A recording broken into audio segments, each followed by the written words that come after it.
Quick question for Furina. Is it worth going HP if I can hit 55-80 from crit from artifacts alone? Why would you do that? You don't gain anything from the third HP substat. Or HP main stat. You would do more damage if you were to go HP crit. So why not do that? I'm very worried about Furina's Hydro application reliability. You know, we can talk about Furina today. I am very down for that. Here's the thing, okay? The first thing to note about Furina is not a unit that you're supposed to be able to slot into any team that would use a Hydro unit. If you use her as a replacement for Xingqiu or Yelan in pre-existing teams, in most of them, she's going to be a downgrade over either of them. Furina's kit is very heavily balanced around her burst and its ability to become more powerful based on you manipulating your own team's HP. If you're not getting that, she's kind of just a worse Yelan or a worse Xingqiu, where she does less damage, and it's just, yeah. Okay? What that means is that if you try to slot her into all of the teams that we have right now, she's just not going to be that good. But yeah, so if you try to fit her into just normal pre-existing team, she's just not, she's going to be, I mean, she's still strong, right? Because at the end of the day, a worse version of Xingqiu and Yelan, that's still good, right? That's still a good unit. But she's not that strong. Where she will actually be very strong is when you use her with the new Fontaine units that manipulate their HP. She basically has to be used with those units to actually be Omega strong. And when she is used with those units, I think she can be Omega strong. It's an interesting way of tackling power creep with the Archon to manage to make her feel stronger than Xingqiu and Yelan, but only with other people from Fontaine. I think it's very interesting. Yeah, for now, it's basically only going to be with Neuvillette. What about using her with Hutao? You have the same issue, where it's fine for like the first and second rotation, but after that, I mean, even the second rotation, it's fine for the first rotation, but after that, your team's at 50% HP, which means that she's not consuming team HP, which means that the only HP variation that you have is Hutao. And it's just not enough to get a lot of stacks on burst. Her Hydro app also doesn't actually seem to be enough for solo Hydro with Hutao. I think they did a good job basically creating a new archetype.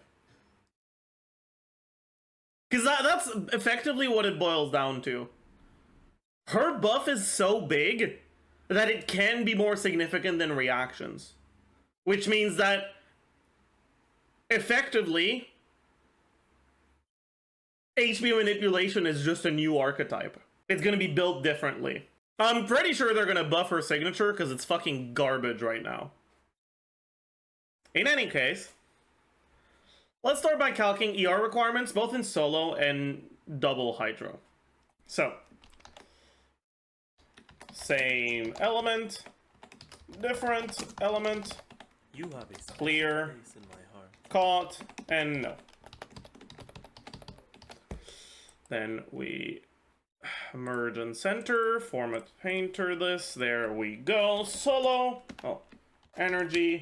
Thank you for the prime!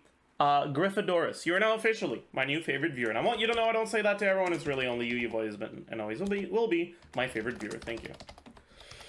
So, 3, 1.8, 1, 0.6, 2, 1.2. Solo Hydro is, you're catching maybe 1 particle, and then you're not catching about 7. Then it's very difficult to approximate how many particles of a different element you're getting, because it depends a lot based on teams. But a good baseline is like maybe 1 Kazuha, 1, I don't know, who do we... Maybe like, I don't know, Nahida.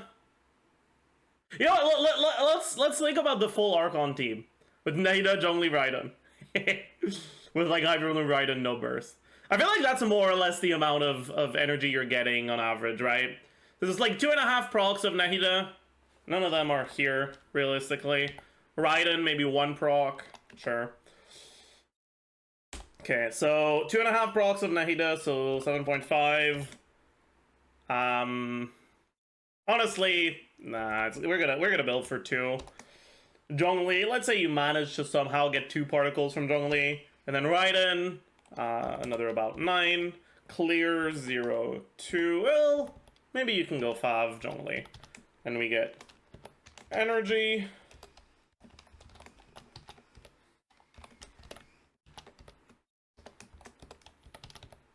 Cost, ER.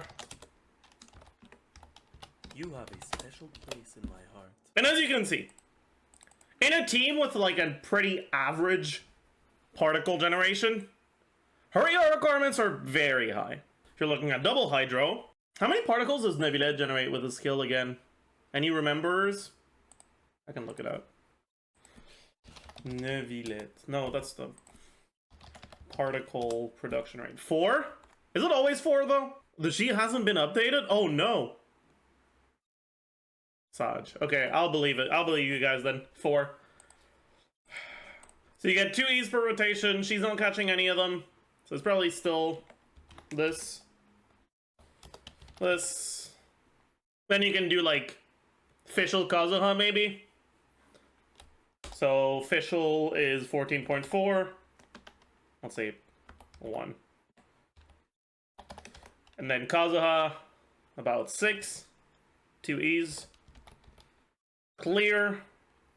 0. Do we go 5 Kazuha? Sure. And this time, our ER requirements are around 140. But the thing is, like, this is a double Hydro team, and even in a team like this is still high enough that a lot of people will struggle to get this with only substats. What about no 5? 155. Let's go to Project Amber. Look at the weapons. Cool, you get elemental skill damage, and that's nice. And you get max HP, and that's nice. But this doesn't help your ER whatsoever, which means that for this, you're going to be heavily artifact reliant, and you're going to need to get a lot of ER in your artifacts. And for this, you're going to need ER sands, and even then, you're still very reliant on getting a lot of ER in substats. Base HP, HP percent. Where the fuck did this T come from? Flat HP, total HP, damage percent, crit value, crit multiplier, effective HP. Alright, that's all we need. So, base HP, 15,307. HP percent. Let's say it's a double Hydro team, so Hydro Resonance, HP Sand. What else? We're probably going Golden Troop. You added 100? Thank you. I am Cornge. Let's say 20 from subs. For now, that's it, I think. HP Goblet? Oh yeah, and HP Goblet. Right. And about 5k flat HP. Okay, damage percent is 70% from Golden Troop. So let's see if you're playing the Nevilet Kazuha team. It's another 32% from Kazuha. And then she gets, let's assume like 250 stack average maybe. Of 28%. And this divided by 1000 times 0.7%. Okay.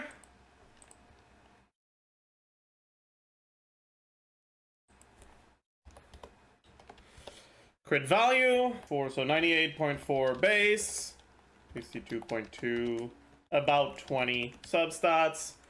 And we are going to be, I think, looking at Festering first.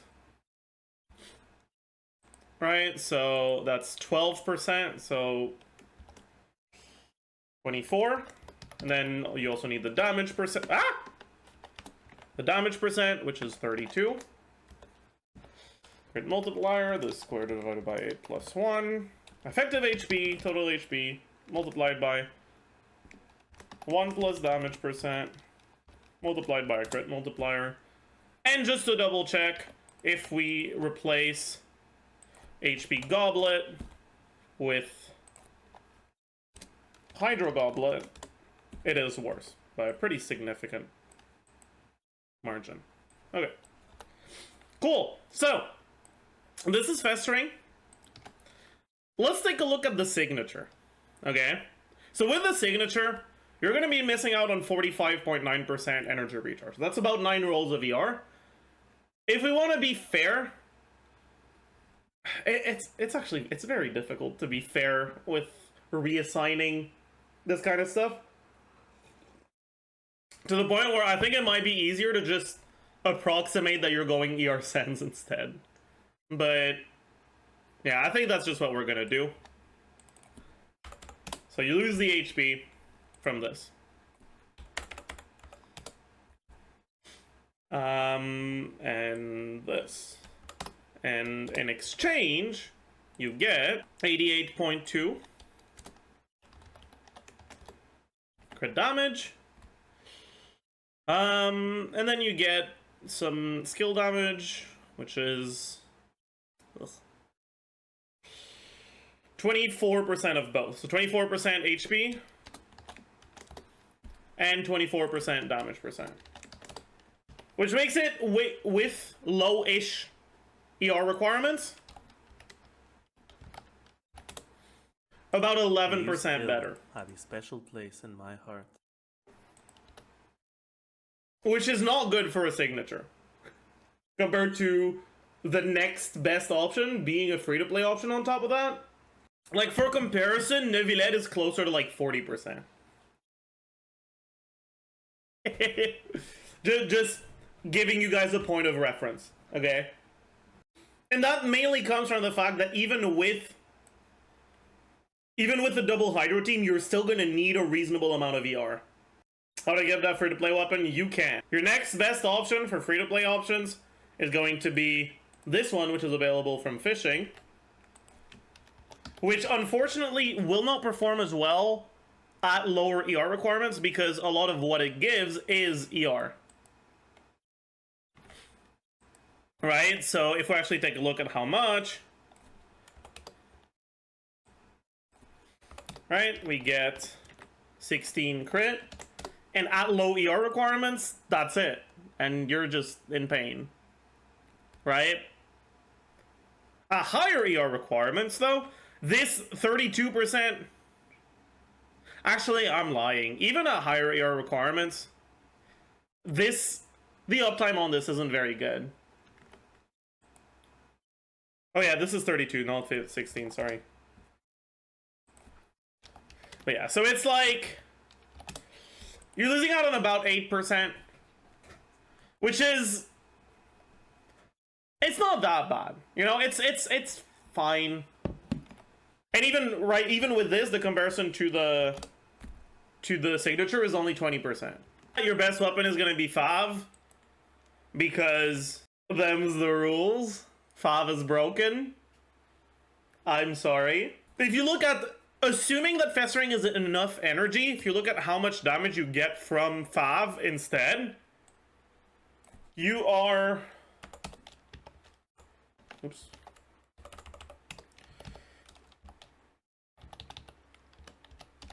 Alright, you're losing out on about 20% damage, but in exchange for that, you get the Fav passive effect. Once you start looking at higher ER requirements, though, if you're looking at this solo Hydra team where she needs a fuck ton of ER, and you need an ER Sens on top of your Festering, right?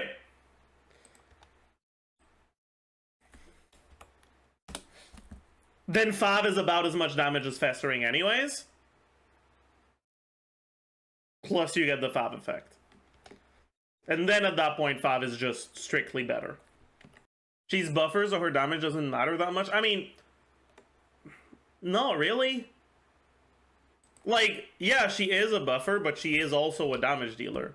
That's like saying Xingqiu is an elemental applicator, so his damage doesn't matter that much.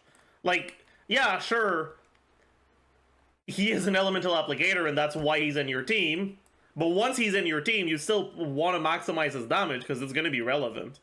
Since the switching animation is solo and healing is decent with 30 seconds uptime, wouldn't it be worth it to switch the Archer at the end to gain stacks in next rotation? You can do that. The problem is the healing is single target, which is pretty bad. And even if you do, like, that's at least like 2 more seconds you're spending on her, because you have to swap and then swap back, right? And you don't want to stay on her for that whole time, so you have to find moments in your rotation to swap into her to change her to healing, and to swap into her to change her back to damage. It's something you can do for sure, but I don't think a lot of teams are going to be able to slot that in their rotation very easily.